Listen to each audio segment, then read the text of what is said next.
Episode 272, Power Teams and Contact Spheres.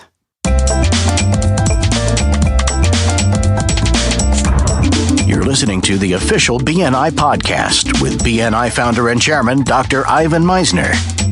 Stay tuned for networking and referral marketing tips from the man who's been called the father of modern networking, along with suggestions and insights into getting the most from your membership in the world's largest networking organization, BNI. Hello, everyone, and welcome back to the official BNI podcast, brought to you by NetworkingNow.com, which is the leading site on the net for networking downloadables. I'm Priscilla Rice, and I'm coming to you from Live Oak Recording Studio in Berkeley, California, and I'm joined on the phone today by the founder and the chairman of BNI, Dr. Ivan Misner. Hello, Ivan. How are you? And I hear you have a guest today. Hi, Priscilla. I certainly do. We're going to be talking about power teams and contact spheres, but particularly we want to talk about the difference between the two and what they are and why they're so important to BNI. And my guest is an executive director of BNI who has, over the years, also become a personal friend, Mike Roberts. Mike is retired from the Salem, New Hampshire Fire Department. He was a deputy fire chief in 1998. He became involved as a BNI member while he was operating a business finance company later. And since that time, he's become the executive director for the New Hampshire region. In May of 2001, Mike, along with his wife, Debbie, who's also an executive director, now expanded to Maine, western Massachusetts, the adjacent area of Orlando and Jacksonville, Florida, which probably aren't that adjacent, but I think a lot of people from the East Coast, go back and forth during those cold time of the year. Mike oversees about 130 chapters. He has over 2,800 members. He sits on the Founders Circle of BNI. He's a national training director, and he currently serves as the training manager for BNI Connect, the BNI Connect project. So Mike's very engaged in BNI. We're very lucky to have you, Mike, as an executive director and trainer in the organization. So welcome to the podcast. Thank you very much. We're going to talk about something interesting today, at least for me. That's contact spheres and power teams. I came up with the phrase contact sphere back in 1994 in the first edition of World's Best Known Marketing Secrets. So tell us, what do you see as the difference between a power team and a contact sphere? Well, Ivan, over the years, what's happened is people have taken contact spheres and wanted to do more than what contact sphere was really designed to do. So it came up probably, I'm thinking, 8-10 years ago with the term power teams. Yeah. And the difference between contact spheres and power teams over the years has been kind of gray and shadowed and confusing to some people, and some regions and some chapters actually treat them as the same. And they're not. They're totally different. A contact sphere is non-symbiotic people or professions that could easily provide referrals for each other. Well, I think you mean symbiotic professions. Professions that can work together. Yeah. Mm-hmm. Go ahead. They work together real well, and they can easily provide referrals to each other. So there's a good opportunity. The key word for the contact sphere is opportunity. There's an opportunity to do business. Versus power teams, where we've taken the power teams, especially within chapters, and we've developed the relationship to the point where the members are actually committed to generate business with one another. So there's a commitment. So if you look at contact sphere is there's an opportunity to do business. Yeah, we have that opportunity. Power teams, no, I've actually made a commitment to generate business for you, and you've done the same for me because of our relationship, because of the VCP process. Right. And that's typically what I see as the difference. Yeah, I think you're absolutely right. And when I first came up with the concept, I was looking at it from a perspective of contact spheres, talking about what could be a symbiotic profession. And over the years, this idea of a power team kind of evolved from that. For those of you listening, the fourth edition of the World's Best Known Marketing Secret addresses that. The first three editions didn't, but the fourth edition of the world's best-known marketing team. You can tell it immediately because it's sort of a black and gray cover instead of the yellow. Addresses that on page 155. It basically shows that a power team is a part of. If you looked at concentric circles, a power team is inside the contact sphere. So take a look at page 155, and you'll see this description in detail. But that's a good description that you gave, Mike. So who should be on your power team? Power team, not contact sphere. Who should be on your power team? People within your contact sphere that you can generate business for, that you can, on a regular and consistent basis, you can generate business for them, and they can do the same for you in return. That's the ideal power team. Contact spheres, they could be a symbiotic business. You could have that relationship with them, but there's not always the opportunity to consistently generate business for each other. That's a power team, generating business for each other. And on the power team, in the context of BNI, these are BNI members that are symbiotic and that you're doing business with or you have a relationship with, right? Correct. See, contact sphere, you could actually have people in your contact sphere that are not BNI members. They're not members of your chapter. Correct. Yeah. Versus power team, they should be members of the chapter so that you have the system and the accountability piece that goes with it. Right. So I know you in your regions do a lot of training on power teams, and I think that's really valuable. And you have some really successful power teams. So talk a little bit about what makes a successful power team, and what should a chapter do to help develop successful power teams in a group? Well, we do have a training. We have an advanced workshop that we have. It's power teams. It's part of our Advanced Member Success Program. And we train the power teams on how to be successful. We have recommendations that they should follow. But what makes the power team successful is the fact that the members are generating the business and they're meeting outside of the BNI meeting. They meet regularly.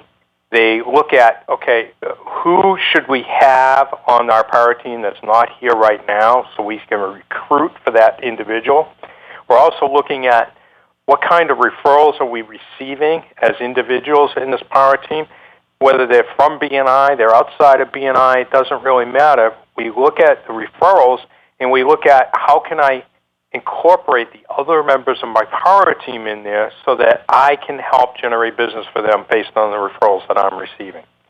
So we look at all those things, and that's how our power teams become effective, is they do that, and they do it regularly.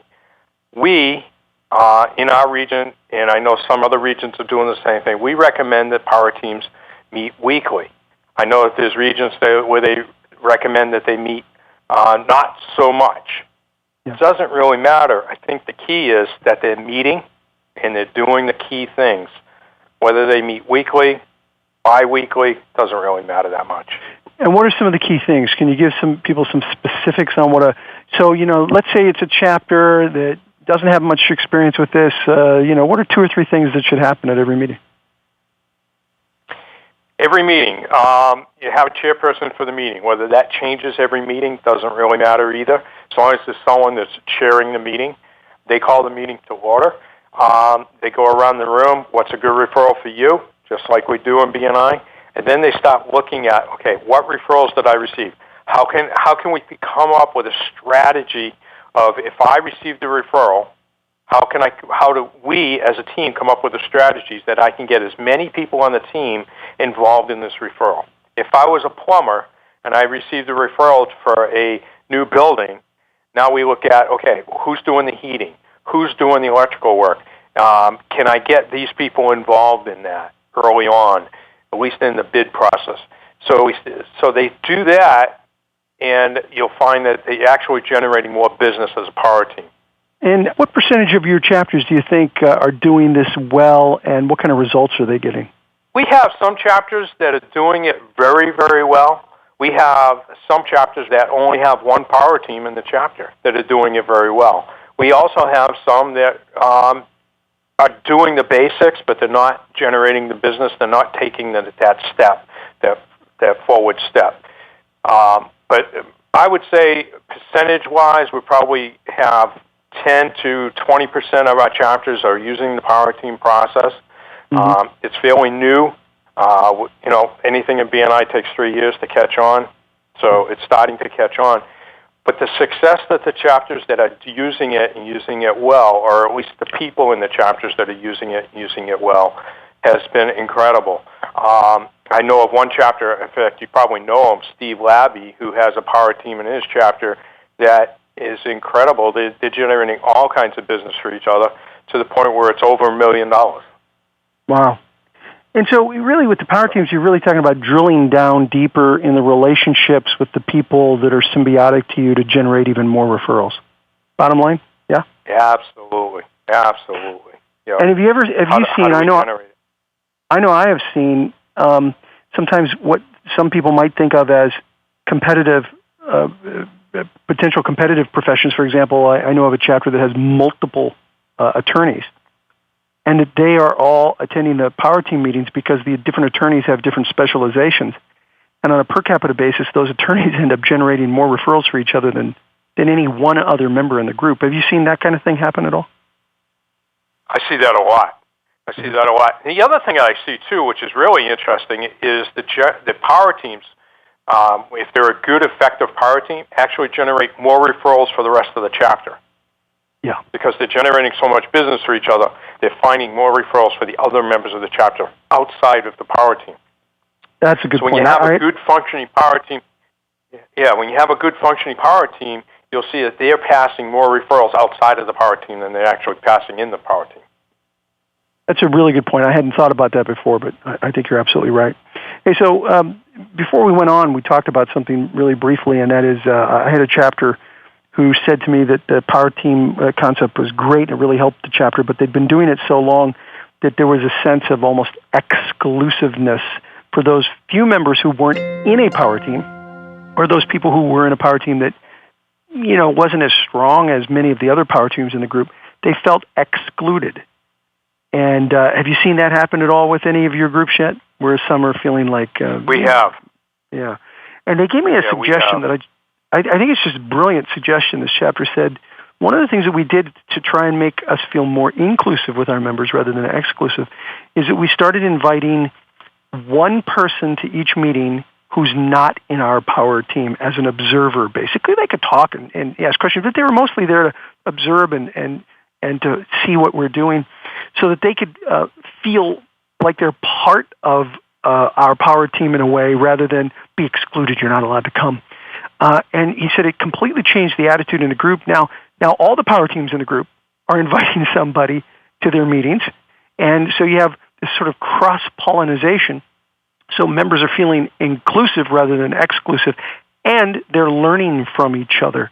I just thought that was a brilliant idea and a great thing to incorporate, particularly with groups that have had a power team for a while. Would you? What are your thoughts on it?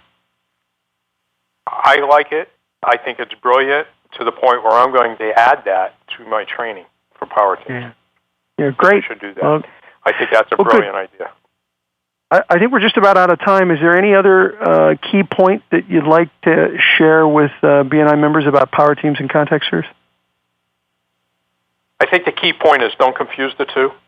Don't pretend that a power team is a contact sphere. Remember that contact sphere equals opportunity, power teams equals commitment. Yeah, that's a really good way of putting it. Contact sphere means opportunity, power team means commitment. That's a great way to put it. If you want to see this, the differentiation between the two in writing, take a look at the 4th edition of the World's Best Known Marketing Secret, page 155, and you'll graphically see the difference between a power team and a contact sphere. Mike, thank you so much for being on our podcast today. You're a great director, a good friend. I appreciate the information, and I think we got a lot of people who hopefully have this a little clearer in their mind as to what the difference between the two are and a couple of the things they can do to implement it within their chapter. So thank you very much. Thank you for the opportunity. Priscilla, back to you. Okay, great. Well, that's it for this week. Thank you so much, Dr. Meisner, and also Mike. Thank you very much. I'd just like to remind the listeners that this podcast has been brought to you by networkingnow.com, the leading site on the net for networking downloadables. Thank you so much for listening. This is Priscilla Rice, and we hope you'll join us next week for another exciting episode of the official BNI podcast.